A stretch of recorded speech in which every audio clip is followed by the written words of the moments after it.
그럼 오늘은 102주년 3.1절입니다. 지금 탑골공원에선 3.1절 기념식이 열리고 있습니다. 잠시 뒤엔 문재인 대통령의 기념사가 있을 예정입니다. 문 대통령은 어제 하루 공식 일정을 잡지 않은 채 3.1절 기념사를 다듬은 것으로 알려졌습니다.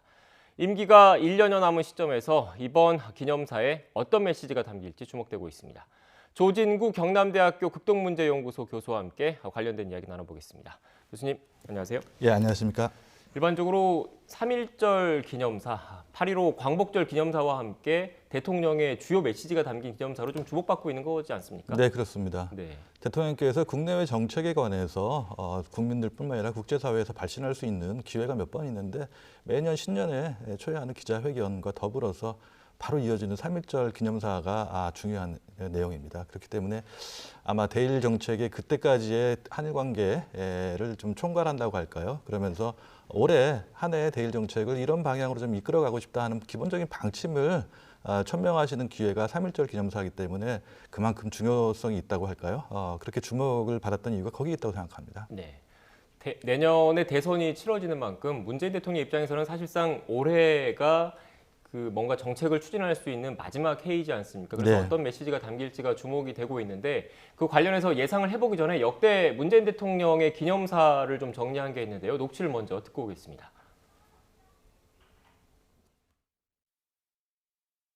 가해자인 일본 정부가 끝났다라고 말해서는 안 됩니다. 역사를 거울 삼아 한국과 일본이 국군이 손잡을 때 평화의 시대가 성큼 우리 곁으로 다가올 것입니다. 안중근 의사는 일본의 침략 행위에 무력으로 맞섰지만 일본에 대한 적대를 위한 것이 아니라 함께 동양 평화를 이루자는 것이 본 뜻임을 분명히 밝혔습니다. 네, 교수님 역대 문재인 대통령의 3.1절 기념사 내용 보셨는데 네. 올해 기념사도 잠시 뒤면 공개가 될 것으로 보입니다. 어떤 내용이 담길 것으로 예상하십니까? 예, 뭐 잘 아시다시피 한일 관계가 1965년 국교 정상화 이후 최악이라고 이렇게 불리진 지 오래됐거든요. 그런 의미에서 임기가 얼마 남지 않았지만 다음 정권에 좀 좋은 유산으로서 한일 관계를 물려주고 싶은 게 아마 대통령 생각이실 겁니다. 그러나 이제 한일 관계를 개선하는 데 있어서 우리만 할 수 있는 건 아니거든요. 서로가 상대가 있는 만큼 서로 협력을 해서 손을 잡고 가자는 그런 메시지를 담고 싶을 건데 그런 의미에서 이제 어떤 메시지를 담을 것이냐 하는 게 중요한데 저는 뭐 두 가지가 포인트라고 봐요. 하나는 지난해 2019년도 지난해가 2019년도 3.1절 100주년 기념사에서 대통령께서는 과거는 바꿀 수 없지만 미래는 바꿀 수 있다 이런 말씀을 하셨어요. 그래서 조금 더 미래지향적인 의미에서 함께 손잡고 나가자는 말씀을 하셨던 것 같고요. 그리고 지난해와 달리 올해는 미국의 행정부가 바뀌었어요. 그렇기 때문에 바이든 행정부가 지금 중요하게 생각하는 것은 국제사회에서 실추된 미국의 지위를 회복하고 동맹국이나 우호국과의 관계를 좀 개선시키겠다, 강화하겠다 이런 거거든요. 그런 의미에서 아시아에서 미국의 중요한 동맹국인 일본과 한국과의 관계를 어떻게 할 것이냐 하는 게 바이든 행정부의 또 중요한 과제이기도 하거든요. 그런 의미에서 한국 대통령께서 어떤 입장을 내놓을 것이냐 하는 거는 우리뿐만 아니라 미국 행정부 내에서도 깊은 관심을 갖고 지켜보고 있을 것이라고 생각이 됩니다. 네, 잠시 뒤면 문재인 대통령의 기념사가 공개될 것 같은데 차근차근 구체적인 내용을 하나씩 좀 짚어보겠습니다. 현재 네. 한일 간의 관계에서 가장 핵심적이고 첨예하게 갈려있는 것은 결국 강제징용 문제와 위안부 문제이지 않습니까? 그렇죠. 예. 이것과 관련해서 우리 정부는 과거는 과거대로 분명히 따지되 네. 미래에 대해서는 실질적인 협력은 나아가자, 이른바 투트랙 기조를 좀 유지하려고 하는 거잖아요. 예. 그런 비슷한 기조의 내용이 좀 담길 가능성이 있다고 보십니까? 아마 저는 뭐 기본적으로는 그런 의미의 투트랙의 기조를 계속 말씀하실 것이라고 봐요. 그리고 과거는 사실상 대통령이 여러 번 강조하셨지만 일본이 과거의 역사를 좀 직시할 필요가 있어요. 그렇기 때문에 지금 뭐 정권이 바뀌긴 했습니다만 아베 정권의 정책을 계승하겠다는 스가 정부가 아베 정부의 어떤 것까지 계승해야 할 것이냐 하는 거가 좀 과제이기도 한데 그런 점에 좀 초점을 맞춘다면은 과거는 여기서 조금 한번 짚고 넘어갈 필요가 있다. 또 그렇지만 미래를 위해서 협력할 수 있는 분야가 충분히 많은데 그걸까지 장애를 일으켜서는 안 된다 하는 게 기본적인 대통령의 생각이시고 우리 정부의 입장이기 때문에 그 연장선상에서 크게 변화가 없지 않을까 하는 생각이 듭니다. 네. 그리고 강제징용 문제와 관련해서는 우리 법원이 네. 일본 기업을 상대로 배상을 해야 된다 이렇게 판결을 내렸고 예. 일본 기업에서는 응하지 않은 상태에서 그 강제 집행, 그러니까 예. 배상과 관련해서 강제 집행 문제가 불거져 있지 않습니까? 예, 이와 예. 관련해서 이건 좀 적절하지 않다라는 입장을 대통령도 표시한 적이 있지 않습니까? 예. 어떤 의미라고 봐야겠습니까? 기본적으로 그 대통령을 비롯해서 우리 정부가 취했던 입장은 상권 분립이라는 민주주의에서 사법부의 입장은 존중할 수밖에 없다 하는 거였거든요. 그러나 지난 그 1월 달에 신년 기자회견에서 처음으로 대통령께서 말씀하신 일본 기업의 자산 현금화는 올바르지 않다, 바람직하지 않다, 한일 관계에 바람직하지 않다. 그 말씀과 더불어서 이제 그 판결이 실현되는 것도 바람직하지 않다 이런 말씀하셨어요. 근데 그 말씀은 기존의 우리 정부의 입장하고 조금 한 발 앞서 나간 거라고 할까요? 그러니까 일본에 대해서 뭔가 제스처를 좀 우호적인 제스처를 취하셨다 이렇게 볼 수 있는데 사실상 그거를 이제 일본 정부가 어떻게 받아들일 것이냐 하는 문제는 남아 있습니다.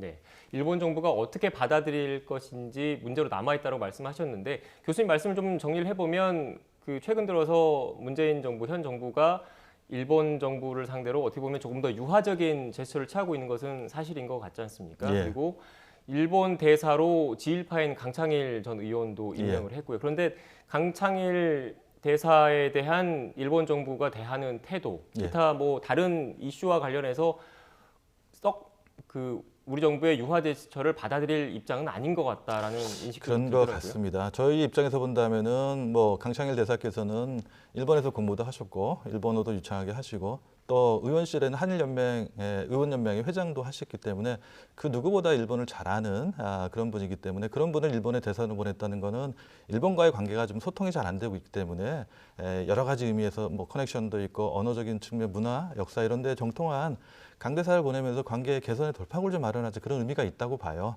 그런데 그거는 저희들의 생각이고 그런 반대 입장에서 본다면은 그래서 무엇을 가지고 올 것이냐, 어떤 구체적인 대안을 가지고 올 것이냐 하는 그런 거에 일본 정부를 주목하고 있는데 아마 일본 정부는 지일파 대사가 왔지만 기존의 입장은 변화가 없는 거 아니냐 이런 데 우려가 있는 것 같습니다. 네, 지금 교수님과 오늘 문재인 대통령의 3.1절 기념사에 어떤 내용이 담길지 짚어보고 있는데 현장 그림이 좀 있습니까? 3.1절 기념식이 어떻게 진행되고 있는지 좀 설명을 좀 드려야 될 것 같은데요. 네, 준비되는 대로 띄워주십시오. 네, 지금 문재인 대통령의 모습이 보이고 있고 이 시각 탑골 공원입니다. 비가 오는 와중에 이렇게 행사가 진행되고 있는데 현재 보시는 모습은 독립유공자에 대한 대통령의 포상이 진행되고 있는 것 같습니다. 아마도 이 포상 절차가 진행된 이후에 대통령의 기념사가 있을 것으로 예상되고 있습니다. 지금 현재 비가 오는 와중에 서울, 이 시각 서울 탑골 공원의 모습을 보고 계십니다. 교수님, 그 강제징용 문제를 또 짚어봤는데 네. 위안부 문제에 관련해서도 한번 짚어봐야 될 것 같습니다. 최근 법원에서 네. 일본 정부, 그러니까 앞서 강제징용 문제 같은 경우에는 일본 기업을 대상으로 한 배상 그렇죠. 판결이었는데 위안부 문제 같은 경우에는 일본 정부를 상대로 한 배상 판결이 나왔지 않습니까? 여기에 네. 대해서 일본 정부는 이른바 주권 면제라는 국제법을 어겼다면서 강하게 반발하고 있어요. 여기에 네. 대해서는 어떻게 생각하십니까? 예, 아마 그 예상하지 못했던 것 같아요. 일반적으로 국제법, 국제사회에서는 이제 주권 면제, 어떤 정부가 이제 상대가 어떤 국가에서 소송의 대상이 아니다 하는 게 일반적인 원칙이었는데 그게 반하는 그런 판결이라고 생각을 이제 하는 거죠. 그렇기 때문에 일본 정부는 받아들일 수 없다는 거고 또 그에 대해서 즉각적으로 항고하거나 하지 않았기 때문에 이미 법원의 판결이 확정이 됐거든요.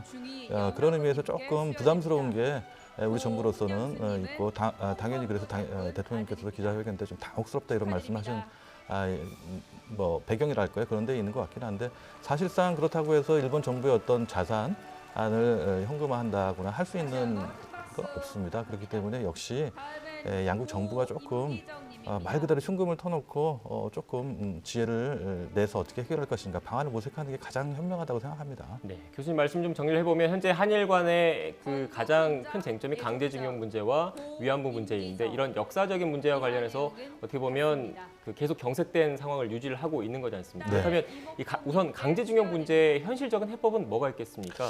현실적인 해법이라는 거는 사실상 일본 정부하고 한국 정부의 입장이 기본적으로 정반대 입장을 취하고 있기 때문에 현실적인 방법을 모색하기 상당히 어렵습니다. 다시 말씀드리면 양국 정부의 기존 입장을 유지하는 한 합의를 하기 어렵다는 거거든요. 그렇기 때문에 양국 정부가 정말 한일 관계가 중요하고 이대로 방치해서는 안 되겠다는 그런 의식을 공유하고 또 국민들한테 가능한 부분, 가능하지 않은 부분들에 대한 설명을 좀 하고 이해를 얻을 필요가 있는데 지금 현재 양국 정부는 그런 노력을 좀 하고 있지 않다 하는 게 조금 우려되는 부분이라고 할까요? 저는 그렇게 보고 있습니다. 네, 교수님 그래서 일각에서는 그 피해자의 동의를 얻은 상태에서 이 강제징용 문제와 관련된 질문입니다. 피해자의 동의를 먼저 얻은 상태에서 우리 정부가 먼저 배상을 피해자분들한테 동의를 구한 상태에서 하고 차후에 일본 정부나 일본 기업을 상대로 구상권을 청구하는 건 어떠냐 이런 그 해법을 모색하시는 분들도 계시더라고요. 예, 뭐 그 소위 말하는 대의변제라는 방식이 여러 전문가들께서 말씀을 하셨는데 일본 정부는 지금 그것조차도 이제 받아들일 수 없다 하는 거거든요. 이유가 있습니까? 이미 1965년 한일 청구권 협정으로 완전하게 최종적으로 해결되었다는 그런 입장이고 그 뒤에 여러 조치가 있었습니다만 그거는 뭐랄까요? 인도적인 차원에서 양국 정부에 협의했던 거라는 게 기본적인 입장이에요. 그렇기 때문에 그 기본적인 입장을 좀 변경하려면은 그걸 납득할 수 있는 설명도 좀 필요한데 아직까지는 그런 거를 하고 있지 않다는 거고 저는 조금 일본 정부가 전향적으로 나설 필요가 있다고 생각이 돼요. 전쟁이나 식민지 문제에 관해서 국제사회에 일치된 의견은 없는 건 사실입니다. 그렇다고 해서 과거에 일본이 저질렀던 행위가 정당화될 수 없는 거거든요.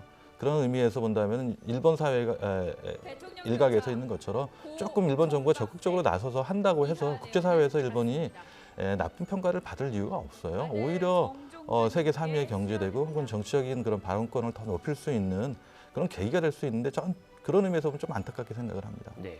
위안부 문제 지금은 그 강제징용 문제를 말씀을 드렸는데 위안부 문제 관련해서도 지금 일본 정부는 박근혜 정부 때죠. 2015년에 맺은 합의가 불가역적인 이미 최종적으로 결정이 된 거다 이런 입장을 계속 유지를 하고 있는 거지 않습니까? 예.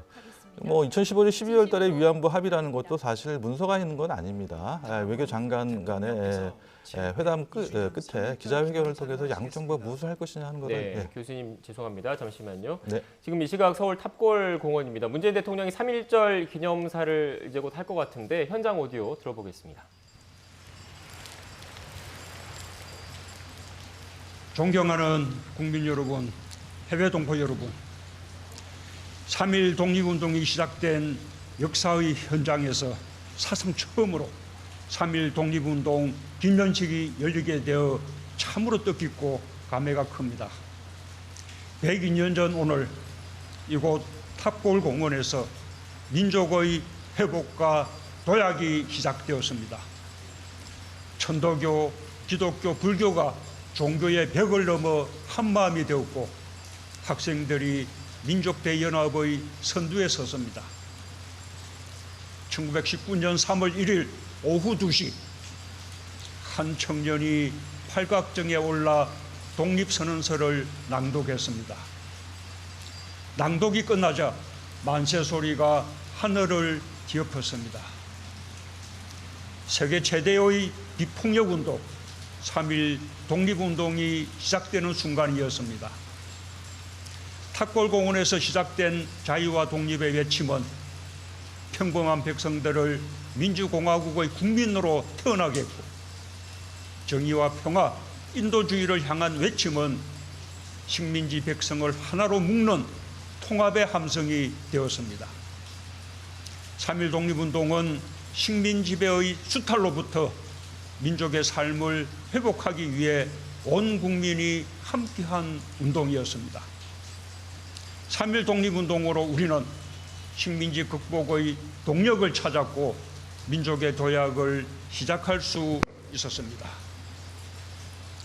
역경을 헤쳐나가며 대한민국 역사의 반전을 이룬 자랑스러운 선조들께 깊은 존경을 바칩니다. 국민 여러분, 100년의 긴 세월이 흘렀지만 국난에 함께 맞서는 우리 국민들의 헌신과 저력은 한결같습니다.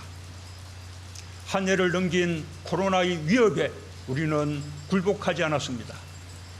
지난 1년 국민들은 방역의 주체가 되어 대한민국을 지켜주셨습니다. 방역 요원과 의료진은 직업적 책임감을 뛰어넘는 놀라운 헌신과 희생을 보여주었습니다. 3.1 독립운동 전에 일제의 무단 통치와 수탈에 신음하던 1918년에도 스페인 독감이라는 신종 감염병이 우리 결여에 닥쳤습니다. 당시 인구의 40%가 넘는 755만 명의 환자가 발생해 14만 명 이상이 목숨을 잃었습니다. 콜레라 역시 죽음을 의미했습니다. 치명률이 65%에 이르렀고 1920년에만 13,500여 명이 목숨을 잃었습니다. 일제는 식민지 백성을 전염병으로부터 지켜주지 못했습니다. 방역과 위생을 구실로 강제 호구조소와 무조건 격리를 일삼았고 1920년 당시 의사 1인당 담당 인구수가 무려 17,000명에 달했습니다. 그와 같은 척박한 의료 현실 속에서 의학도들은 3.1 독립운동에 가장 적극적으로 참여했습니다. 경성어전과 세브란스 어전 학생들이 탑골공원의 만세 시위를 주도했고 세브란스 병원 간호사들과 세브란스 어전 간호부 학생들 역시 붕대를 가지고 거리로 뛰쳐나와 동참했습니다. 체포된 학생들 가운데 경성 어전 학생들이 가장 많았습니다. 가족과 이웃, 공동체의 생명을 지킨 것은 3.1 독립운동으로 각성한 우리 국민 스스로였습니다. 대한민국 임시정부가 수립되자 어로인들은 독립운동으로 탄압받는 민족의 구호를 위해 상해에서 대한적십자회를 설립했고 1920년에는 적십자 간호원 양성소를 세워 독립군을 치료할 간호사들을 길러냈습니다. 콜레라가 유행하자 전국 곳곳의 청년 학생들은 청년 방역단을 조직하여 무료 예방접종과 소독 등의 방역 활동을 벌였고 큰 호응을 얻었습니다. 서울에서는 13개 동 3,000여 가구가 연합자위단을 조직해 콜레라에 맞섰습니다. 효자동을 비롯한 8개 동 주민들은 전염병 병원 설립을 위한 조합을 결성했고 1920년 9월 4일 마침내 최초의 사립 전염병 격리병원 효자동 T병원이 설립되었습니다. 조선인이 지은 병원에서 조선인 의사와 간호사 한의사가 전력을 다해 환자를 치료했습니다. 오늘의 코로나 상황에서 보면 우리 스스로 우리 환자를 돌보려 했고 우리 스스로 의료 체계를 갖추려 했던 선대들의 노력이 참으로 가슴 깊게 다가옵니다. 오늘 우리가 코로나를 이겨내고 있는 힘이 100년 전 우리 의료인들의 헌신과 희생에서 비롯되었다는 것이 매우 자랑스럽습니다. 국민 여러분, 100년이 흐른 지금 우리 보건의료 체계는 세계적인 수준을 자랑할 수 있게 되었습니다. 저소득층은 언제든 연간 80만 원 이하의 자부담으로 건강보험이 적용되는 치료를 받을 수 있고 중증 환자 보장률도 80%까지 올랐습니다. 우리 의료는 대장암과 위암을 비롯한 각종 암과 뇌졸중 치료에서 세계 최고 수준으로 평가받고 있고 기대 수명과 영아 사망률, 암 질환 생존율 등 주요 지표에서 OECD 상위권을 기록하고 있습니다. 이처럼 놀라울 정도로 발전한 보건의료 체계와 바이오 의약품 생산 능력이 K방역의 기반이 되었습니다. 100년이 흘렀지만 한결같은 것이 또 있습니다. 서로를 돌보고 의지하는 포용과 상생의 마음입니다. 이야말로 어떤 위기도 이겨낼 수 있게 하는 우리 국민의 힘입니다. 우리는 국민의 힘으로 많은 위기와 역경을 이겨왔고 지금도 코로나 위기를 이겨내고 있습니다. 3.1 독립운동은 민족 지도자들이 시작했지만 온갖 탄압을 이겨내며 전국적인 만세운동으로 확산시킨 것은 평범한 보통 사람들이었습니다. 지금 이웃을 위해 매일 아침 마스크를 챙겨 쓰는 국민의 손길과 사회적 거리두기를 실천하는 국민들의 가슴 깊은 곳에도 국난 극복을 위해 함께한 3.1 독립운동의 정신이 살아 숨쉬고 있다고 생각합니다. 이웃을 위해 인내하고 희생해온 국민들과 지금 이 순간에도 격리병동에서 일하는 어르신들의 노력으로 코로나와의 기나긴 싸움도 이제 끝이 보이고 있습니다. 충분한 물량의 백신과 특수주사기가 확보되었고 계획대로 접종이 차질 없이 진행되고 있습니다. 정부는 끝까지 방역에 최선을 다하며 국민 한 분 한 분이 모두 코로나로부터 안전할 수 있을 때까지 백신 접종에 만전을 기할 것이며 다음 겨울에 접어드는 11월까지 집단 면역을 이룰 것입니다. 코로나 방역에 있어서 정부가 시종일관 지켜온 제1의 원칙이 투명성입니다. 정부는 방역에 필요한 모든 정보를 항상 투명하게 공개해 왔습니다. 백신 접종도 마찬가지입니다. 백신 접종의 전략과 물량 확보, 접종 계획과 접종 현황을 투명하게 공개하고 있고 언제나 국제 기준을 따르고 있습니다. 국민들께서 백신 불신을 조장하는 가짜 뉴스를 경계해 주시고 백신 접종에 적극 협력하여 주실 것을 당부드립니다.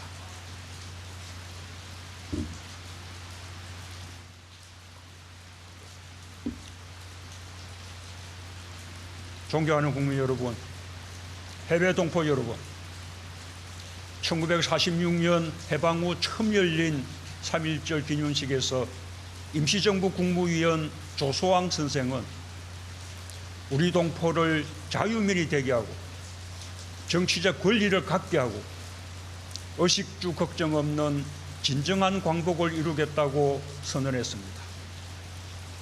대한민국 임시정부는 건국이념으로 우리 스스로 힘이 있을 때 개인과 개인, 민족과 민족, 국가와 국가 간 평등한 발전이 가능하다는 삼균주의를 공표했습니다.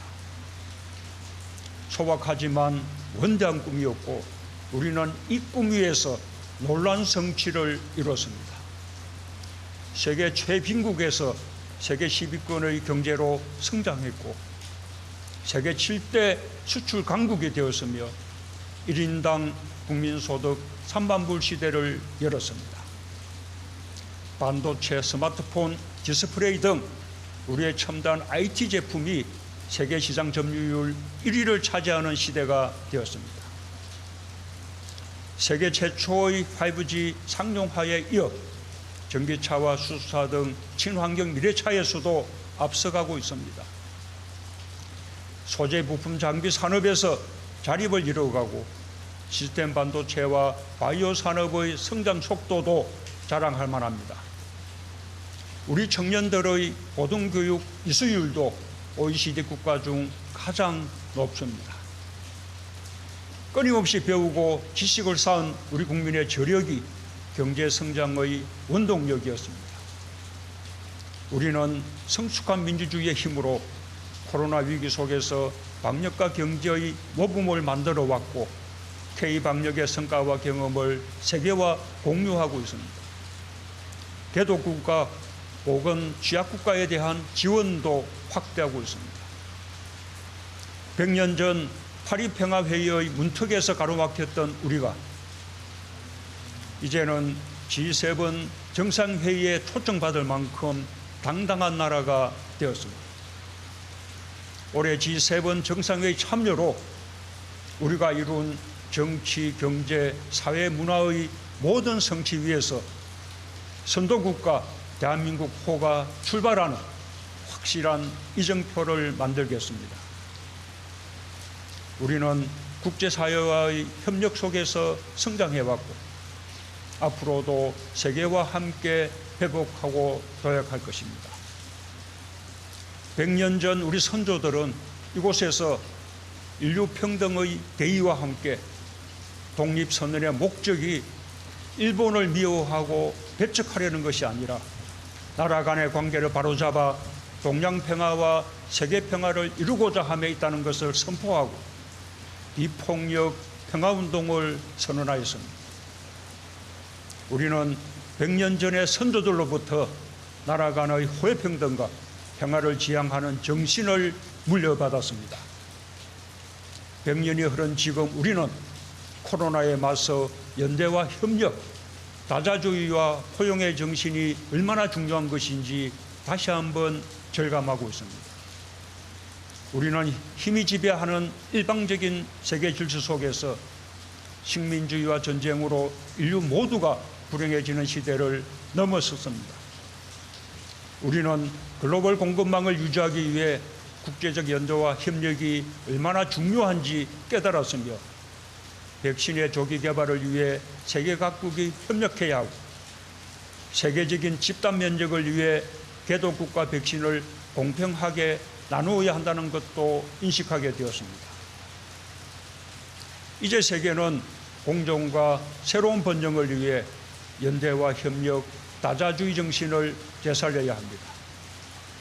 코로나 극복은 물론 기후변화 대응 같은 전 지구적 문제에 대해 다자주의에 입각한 해결책을 모색해야 합니다. 이제 우리에게는 다자주의에 입각한 연대와 협력을 선도할 수 있는 역량도 생겼습니다. 지난해 12월 우리는 미국, 중국, 러시아, 몽골과 함께 동북아 방역보건협력체를 출범시켰습니다. 일본도 참여를 검토하고 있으며 나아가 북한도 함께 참여하기를 기대합니다. 우리는 가장 적극적으로 참여국들과 협력할 것입니다.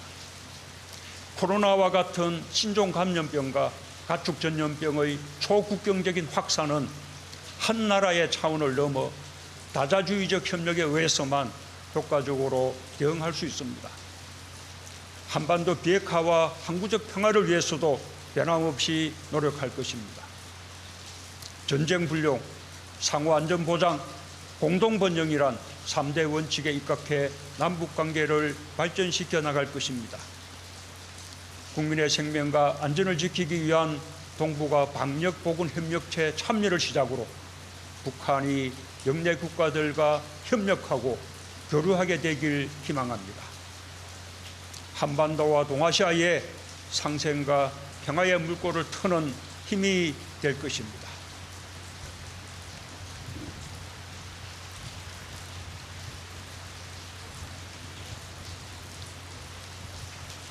국민 여러분, 일본과 우리 사이에는 과거 불행했던 역사가 있었습니다. 오늘은 그 불행했던 역사 속에서 가장 극적이었던 순간을 기억하는 날입니다. 우리는 그 역사를 잊지 못합니다. 가해자는 잊을 수 있어도 피해자는 잊지 못하는 법입니다. 그러나 100년이 지난 지금 한일 양국은 경제, 문화, 인적 교류 등 모든 분야에서 서로에게 매우 중요한 이웃이 되었습니다. 지난 수십 년간 한일 양국은 일종의 분업 구조를 토대로 함께 경쟁력을 높여왔고 한국의 성장은 일본의 발전에 도움이 되고 일본의 성장은 한국의 발전에 도움이 되었습니다. 앞으로도 그럴 것입니다. 우리가 넘어야 할 유일한 장애물은 때때로 과거의 문제를 미래의 문제와 분리하지 못하고 뒤섞음으로써 미래의 발전에 지장을 초래한다는 것입니다. 우리는 과거의 역사를 직시하면서 교훈을 얻어야 합니다. 과거의 잘못에서 교훈을 얻는 것은 결코 부끄러운 일이 아니며 오히려 국제사회에서 존중받는 길입니다. 한국은 과거 식민지의 수치스러운 역사와 동족 상잔의 전쟁을 치렀던 아픈 역사를 결코 잊지 않고 교훈을 얻고자 노력하고 있습니다. 그러나 과거에 발목 잡혀 있을 수는 없습니다. 과거의 문제는 과거의 문제대로 해결해 나가면서 미래지향적인 발전에 더욱 힘을 쏟아야 합니다. 한국 정부는 언제나 피해자 중심주의의 입장에서 지혜로운 해결책을 모색할 것입니다. 피해자들의 명예와 존엄 회복을 위해서도 최선을 다할 것입니다. 그러나 한일 양국의 협력과 미래 발전을 위한 노력도 멈추지 않을 것입니다. 양국 협력은 두 나라 모두에게 도움이 되고 동북아의 안정과 공동 번영에 도움이 되며 한미일 삼국 협력에도 도움이 될 것입니다. 더구나 지금은 코로나 위기를 함께 극복하고 포스트 코로나 시대를 함께 준비해 나가야 할 때입니다. 이웃 나라 간의 협력이 지금처럼 중요한 때가 없었다는 것을 강조하고 싶습니다. 3.1 독립선언서는 일본에게 용감하고 현명하게 과거의 잘못을 바로잡고 참된 이해를 바탕으로 우호적인 새로운 관계를 만들자고 제안했습니다. 우리의 정신은 그때나 지금이나 달라지지 않았습니다. 우리 정부는 언제든 일본 정부와 마주 앉아 대화를 나눌 준비가 되어 있습니다. 역지사지의 자세로 머리를 맞대면 과거의 문제도 얼마든지 현명하게 해결할 수 있을 것이라 확신합니다. 한일 양국은 과거와 미래를 동시에 바라보며 함께 걷고 있습니다.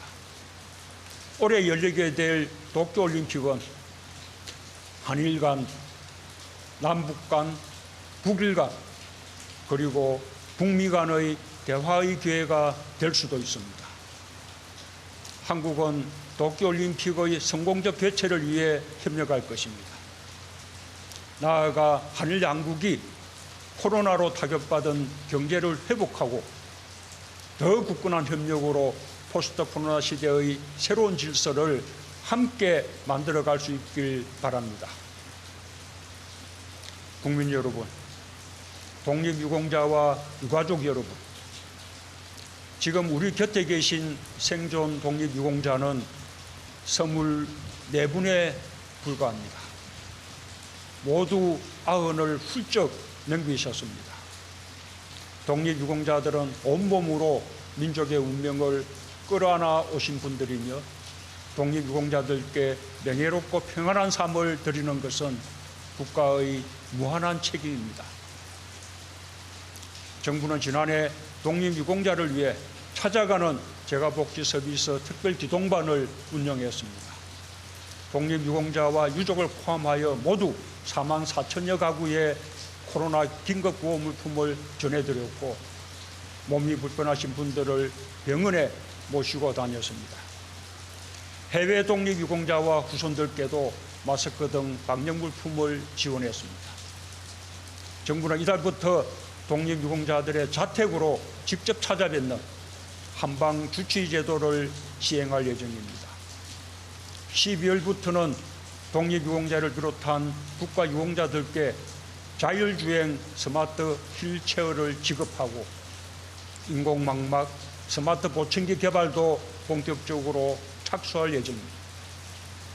정부는 그동안 독립유공자 심사 기준을 개선해 역대 최고 수준으로 독립유공자를 발굴, 포상해 왔습니다.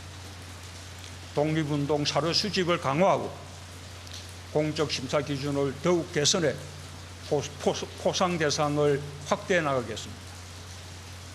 3.1 독립운동의 주역이었던 학생들은 1926년 60만세 운동, 1929년 광주 학생 독립운동으로 3.1 독립운동의 정신을 면면히 이어갔습니다. 정부는 지난해 60만세 운동을 국가기념일로 지정했고 올해부터 기념식을 정부 주관 행사로 거행하게 됩니다. 3.1 독립운동, 광주 학생 독립운동과 함께 3대 독립운동 모두가 국가기념일이 되어 매우 뜻깊습니다. 임시정부 요인 황국일인 올해 11월 23일 국립 대한민국 임시정부 기념관이 드디어 개관합니다. 목숨을 건 무장투쟁과 의열활동, 필사적인 외교전, 마침내 이뤄낸 광복군의 좌우 합작과 국내 진공작전의 준비까지 대한민국 임시중국 27년의 위대한 대장정을 생생하게 되살릴 것입니다. 우리 독립운동의 역사가 미래 세대에게 커다란 긍지와 자부심이 되길 희망합니다. 존경하는 국민 여러분, 해외 동포 여러분, 3.1 독립운동 이후 우리 100년은 식민 지배, 분단과 전쟁, 가난과 독재를 극복해온 100년입니다. 인류 보편의 가치인 자유와 평화, 정의와 인도주의를 향해 전진해온 100년입니다. 우리는 지금 3.1 독립운동의 정신과 민주주의, 포용과 혁신의 힘으로 새로운 길을 개척하고 있으며 세계는 우리의 발걸음에 주목하고 있습니다. 우리는 연대와 협력으로 소중한 일상을 회복할 것입니다. 인도주의와 다자주의, 상생과 포용의 정신으로 국제 질서를 선도하는 나라가 될 것입니다. 이곳 탑골공원에는 위기와 역경 속에서 역사의 반전을 이룬 선열들의 정신이 살아있고 우리는 선열들을 기억하며 앞으로 나아갈 것입니다.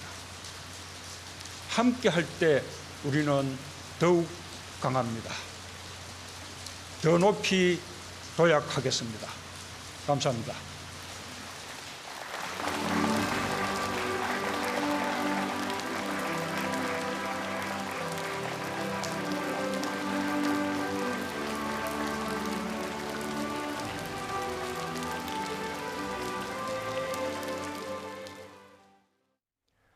네, 지금까지 문재인 대통령의 3.1절 기념사 들었습니다. 주요 내용에 대해서 교수님과 함께 바로 짚어보겠습니다.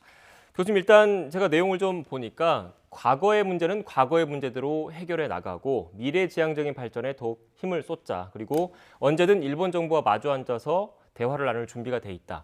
이른바 최근에 쭉 이어왔던 투트랙 기조를 다시 한번 강조했다. 이렇게 보면 되겠습니까? 네, 그렇습니다. 그런 의미에서 본다면은 뭐 깜짝 그 제안이라든가 이런 건 없었다. 다만 이 상태의 한일 관계를 방치하면 곤란하다.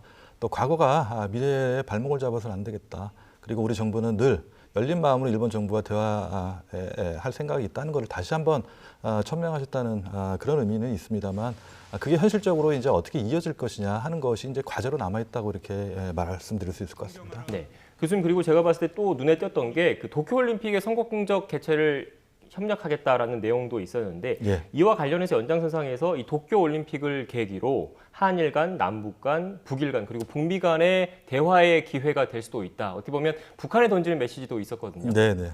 그렇습니다. 뭐 대통령께서는 2017년 그 취임하신 그해 8월 15일 광복절에서 처음으로 그 말씀을 하셨어요. 그리고 또 사실상 잘 보시다시피 우리가 알다시피 평창올림픽이 이제 한반도 평화 프로세스의 계기가 됐거든요. 그런 의미에서 막힌 남북관계, 북미관계 뭐 여러 차원의 외교의 돌파구가 될 거라는 거를 기대하신 것 같은데 사실상 현재 상황에서 본다면 도쿄올림픽이 정상적인 올림픽으로 개최되기가 상당히 어려울 것 같아요. 그런 의미에서 우리의 기대는 있습니다만 또 도쿄올림픽이 반드시 개최되고 또 이웃나라로서 협력의 의사를 밝히는 건 중요하지만 대통령께서 말씀하신 그런 어떤 여러 가지 관계의 돌파구가 될 건가 하는 거는 조금 너무 희망적인 그 얘기가 아닌가 하는 그런 생각이 들긴 합니다. 네. 교수님, 그리고 그 북한을 향해서 던진 메시지 가운데 동북아 방역보건협력체에 적극 참여하길 기대한다는 내용이 있었는데 지난달 북한에서 8차 당대회가 있지 않았습니까? 그런데 김정은 위원장이 이 방역 협력 분야에 대해서 비본질적인 문제라는 예. 언급을 했습니다. 네. 다시 한번 방역 보건협력체에 참여하기 기대한다라는 메시지가 담겼는데 어떤 의미가 있다고 보세요? 예, 뭐 이것도 뭐 대통령의 기본적인 철학이나 정책을 그대로 이제 말씀해 주신 건데 좀 아쉽다면 그 지난 말씀하신 것처럼 1월 달에 당대회에서 북한은 새로운 그 노선을 좀 바꿨거든요. 새로운 노선을 바꿨다는 것은 이 지금까지의 상황을 다시 평가해보고 새로운 상황에 맞춰서 정책을 펼치겠다 하는 것인데 대통령의 말씀은 지금 지난 몇 년 동안에 상황이 많이 바뀌었음에도 불구하고 우리 정부의 입장은 뭐 일관성이 있다는 측면에서 본다면은 뭐 평가할 수 있습니다만 새로운 상황의 변화에 맞는 정책이냐 하는 데는 조금 뭐 아쉬운 점이 있다고 할까요? 그런 생각이 듭니다. 그리고 하나 더 여쭤보면 이 8차 당대회가 지난 1월에 있었고 지난 1월에 지난 1월에 북한에서는 8차 당대회가 있었고 또 지난 1월에 미국에서는 바이든 행정부가 새로 출범을 했습니다. 네. 앞서 간략하게 그 대통령 신년사 하기 전에 바이든 행정부 출범 이후에 한미일 이 삼각공조 그리고 대중국 압박에 대한 그 미국 정부의 압박이 거세질 것이고 그로 인해서 미국 정부를 매개로 한 한일 간의 어떻게 보면 관계 개선에 대한 압력이 좀 커질 것이다라는 취지로 말씀을 해주셨지 않습니까? 네. 어떻게 보십니까? 뭐 바이든 대통령과의 얼마 전에 그 전화 통화에서도 사실상 대통령께서는 한미일 그 협력의 중요성을 말씀하셨어요. 그리고 최근 뭐 보도가 됐습니다만 한미일 북핵 수석 대표의 회담도 있었어요. 전화 물론 화상으로 연결된 회담이었지만 이런 의미에서 본다면은 금방 말씀하신 뭐 중국에 대한 포위망이라든가 압박이라든가 그런 차원이 아니라 정세의 변화에 따라서 한미일 간의 협력이 중요하고 무엇을 어떻게 협력할 것인가를 구체적으로 좀 세 나라의 정책 담당자들이 논의할 수 있는 계기가 되고 그게 필요하다는 것을 다시 한번 대통령께서 강조하셨다는 의미가 전 더 중요하지 않을까 하는 생각이 듭니다. 네. 앞으로 남북 관계가 어떻게 진전돼야 할지 또 미국 한일 관계는 또 어떻게 진전돼야 할지 좀 더 지켜봐야 할 것 같습니다. 지금까지 오늘 3.1절 대통령 기념사화가 있었는데 그와 관련해서 조진구 경남대학교 극동문제연구소 교수와 함께 이야기 나눴습니다. 오늘 말씀 고맙습니다. 감사합니다.